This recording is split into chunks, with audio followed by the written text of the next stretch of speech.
Wangu waandishi wa habari za mchana. Leo tumeitana hapa ili angalau tuweze kufahamishana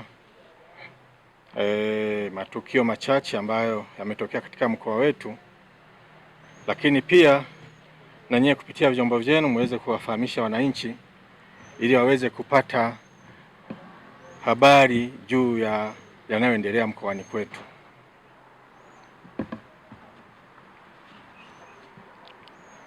Jeshi la Polisi mkoa wa Tabora linaendelea kuimarisha ulinzi kwa kufanya operation doria na misako mbalimbali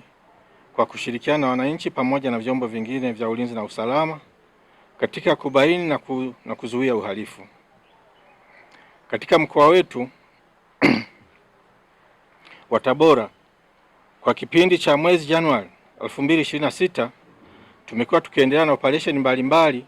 ambapo watuhumiwa wa makosa mbalimbali wamekamatwa, ikiwa ni mpango mkakati wa kukabiliana na matukio ya uhalifu katika wilaya zote 7 za mkoa wa Tabora.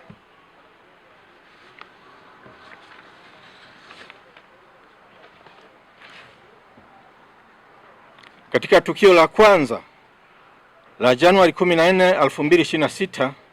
majira ya saa 9:30 huko eneo la makaburi ya Miemba, kata ya Mbugani, wilaya ya Tabora na mkoa wa Tabora, Hamisi Nchambi mwenye umri wa miaka 27, kabila Msukuma, afisa usafirishaji kwa maana ya bodaboda, mkazi wa kata ya Mbugani, alikutwa akiwa amefariki huku mwili wake ukiwa umefungwa kamba za manila na mipira maeneo ya shingoni, miguuni na mikononi,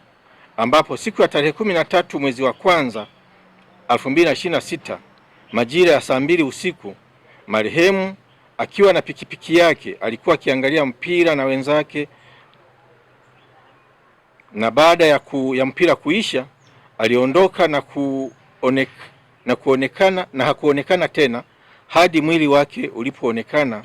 ukiwa umetelekezwa juu ya makaburi katika makaburi ya Miemba. Marehemu alikuwa akiendesha pikipiki yenye namba za usajili MC 945 FHV aina ya Sinorei, rangi nyeusi yenye thamani ya shilingi milioni 2.7 ambayo iliporwa pamoja na simu ya marehemu aina ya Tecno yenye thamani. Mbinu iliyotumika ni mtuhumiwa kujifanya abiria na kukodi pikipiki kisha kumpeleka maeneo ya makaburi na kumfunga kamba shingoni, mikononi na miguuni, kisha kumnyonga na kumuua kwa lengo la kujipatia kipato kisicho cha halali. Katika msako mkali uliofanyika kufuatia tukio hilo, watuhumiwa wapatao 6 wamekamatwa pamoja na pikipiki hiyo ya marehemu, na katika mahojiano ya awali watuhumiwa wamekiri kuhusika na tukio hilo pamoja na matukio mengine ya wizi wa pikipiki.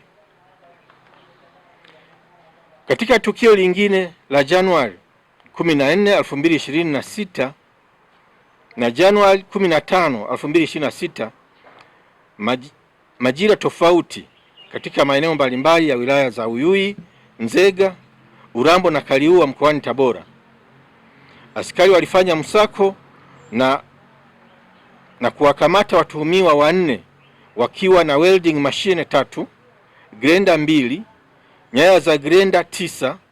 na mafuta aina ya hydraulic lita 40. Vitu hivyo viliibiwa usiku wa tarehe 11 mwezi wa kwanza 2026 katika mradi wa maji wa Ziwa Victoria unaoandaliwa kusafirisha maji kutoka Tabora mjini kwenda wilaya ya Urambo. Baada ya kuibiwa, vitu hivyo vilisafirishwa na kufichwa katika kitongoji cha Ubalani Majengo katika wilaya ya Urambo.